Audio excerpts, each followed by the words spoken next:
Hi hello' নমস্কাৰ, মই আসমা আৰু অন্য এটি ভিডিঅ' লৈ আপোনালোকৰ ওচৰত আহিছোঁ। আৰু আজি তামোল খাই লৈছোঁ কাৰণ যাম কচু কাটিব। আৰু এইফালে কচু ঘৰতে ইমানবোৰ কচু হৈছে নহয়, সেয়েহে কচু উঠাবলৈ গ'লোঁ আমি দুটাই। আৰু এইফালে চাওঁ পূৰা এতিয়া জংঘলবিলাকনো কেনেকৈ কাটিম, খাবলগীয়া বস্তুৱে বহুত ধৰণৰ আছে।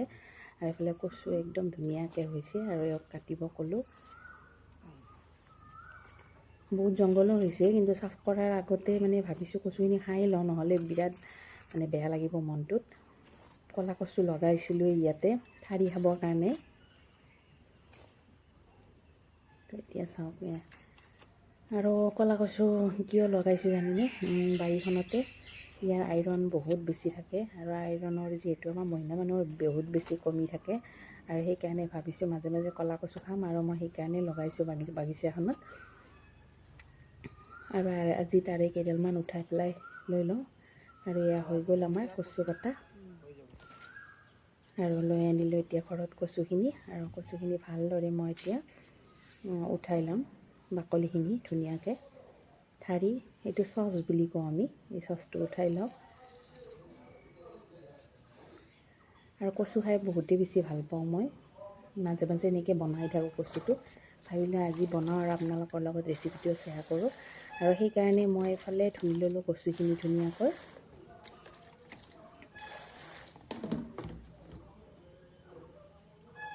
এতিয়া দেখিছেনে পূৰা আইৰণ, হাতত ক'লা ক'লা দাগ বহি গৈছে। যিকোনো বস্তুৱে অকণমান মেহনত কৰি খালে খুবেই মানে টেষ্টি লাগে। আৰু সেইকাৰণে মই মানে কাটি আনি পেলাই হ'লে অলপ মেহনত কৰি বস্তুটো বনাই লওঁ, পিছত হাত চফা কৰি থাকিম। আৰু এইখিনি ধুনীয়াকৈ মিহিকৈ কাটি ল'লোঁ কচুখিনি মই। কচুৱে কিন্তু খজুৱাই, মই অকণমান মিঠাতেলো সানি লৈছোঁ, মোক কিন্তু খজুৱা নাই, কাৰণ বনাওঁতে হাতবোৰ একদম ডাঠ হৈ গৈছে। এইফালে লৈছোঁ মই জলকীয়া, পিঁয়াজ আৰু নহৰু কেইফুটামান।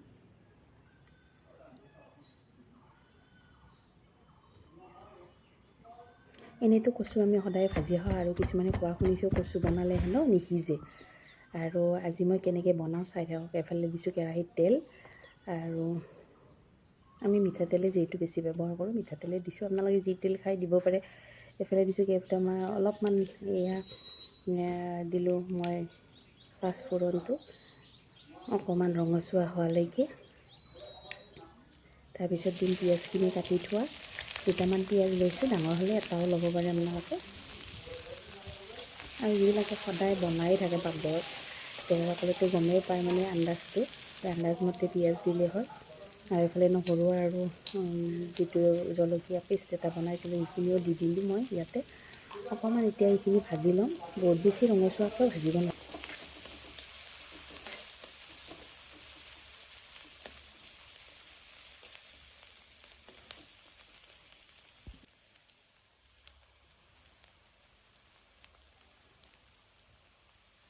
সেইফালে মই দিলোঁ নিমখ, হালধি, যিখিনি সচৰাচৰ এখন ভাজি বনাবলৈ বা চাটনি বনাবলৈ লাগে এইখিনি দি দিলোঁ, হালধিখিনি। আৰু অকণমান লৰাই পেলাই এতিয়া মই ইয়াতে দিম কচুখিনি ধুনীয়াকৈ ধুই পেলাই মই এখন চালনীত থৈ দিছিলোঁ, যাতে তাৰ পানীখিনি ধুনীয়াকৈ গুচি যায়। আৰু কচুখিনি বহাই দিলোঁ।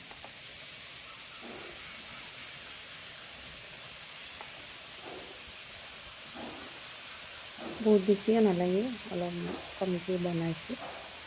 আৰু সৰু সৰু পাত আছিলে সেইখিনিও মই দিয়ে দিছোঁ, কাৰণ খাবলৈ বৰ ভাল লাগিব। আৰু ইয়াতে এটা কৰিবলগীয়া কাম থাকি গ'ল, এতিয়া এইখিনি লৰাই মেলি পেলাইহে মই আচল কামটো কৰিম, আৰু তেতিয়া আপোনালোকৰ কচুটো ধুনীয়াকৈ সিজি যাব।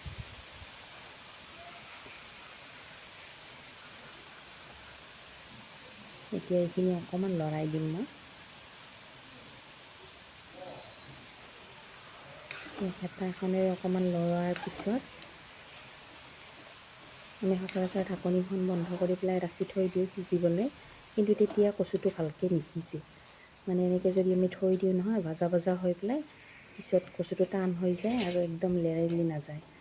আৰু সেইকাৰণে মই ইয়াতে এতিয়া দিম অকণমান জিৰা গুড়ি, বেলেগ মছলা তেনেকৈ নিদিওঁ, জিৰা গুড়ি অকণমান দিছোঁ আৰু অকণমান জ্বলা গুড়ি দিছোঁ যাতে ৰংটো আহে।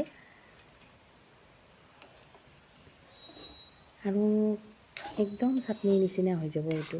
অকণমান লৰাই পেলাই মই কিন্তু এনেকৈ ৰাখি নথওঁ।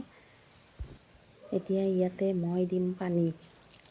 এনেই সচৰাচৰ ডাইৰেক্ট পানী দিব নালাগে, ভাজি লওঁ, কিন্তু ভাজিলে কচুটো টান হৈ যায়। যদি আমি একেবাৰে পানীটো দি পেলাই ঢাকনিখন বন্ধ কৰি দিওঁ তেনেহ'লে কচুটো খাবলৈ একদম খুবেই মানে টেষ্টি হয় আৰু লেৰেলি যায়, একদম চাটনিৰ নিচিনা হয়। এতিয়া ঢাকনিখন বন্ধ কৰি দি কিছু সময় ৰ'ম।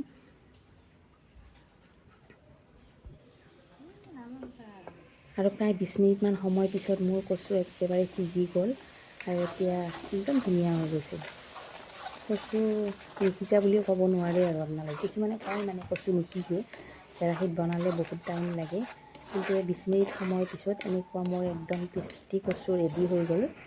চাওক, একদম আচাৰৰ নিচিনা লাগিছে আৰু একদম চাটনি। চাওক, চাটনি ক'ব পাৰে, আচাৰ ক'ব পাৰে কচুৰ। এনেকুৱা ধুনীয়া হৈছে নহয় সিজি পেলাই, আৰু কালাৰো বহুত বেছি ধুনীয়া হৈছে। কেৰাহীটো ইগন'ৰ কৰিব, কাৰণ এইটো মোৰ পুৰণা কেৰাহী আছিলে। আৰু ইয়াতে দিলোঁ মই অলপমান তেতেলী তিয়াই ৰাখিছিলোঁ টেঙাৰ কাৰণে, যিহেতু কচুত টেঙা দি খালে খুবেই টেষ্টি হয়, সেইকাৰণে অকণমান তেতেলী দিলোঁ।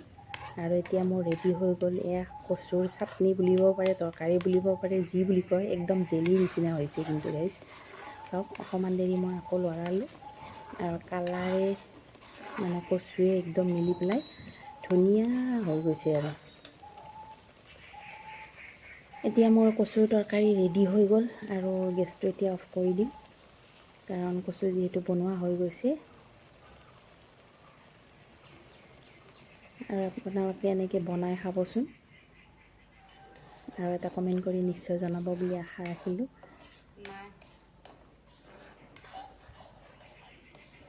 এইফালে মই একেবাৰে পানীখিনি নোহোৱা কৰি দিছোঁ, যিহেতু পানী হৈ থাকিলে খাব ভাল নালাগিব। তো এতিয়া মোৰ ৰেডি হৈ গ'ল কচুৰ তৰকাৰী। আজি ভিডিঅ'টোৰ পৰা লৈছোঁ বাই বাই। নেক্সট ভিডিঅ'ত আকৌ লগ পোৱাৰ আশাৰে আজিলৈ আহিছোঁ। ভিডিঅ'টো ভাল লাগিলে লাইক কমেণ্ট শ্বেয়াৰ কৰিব বুলি আশা থাকিল। তো আজিলৈ আহিছোঁ, বাই।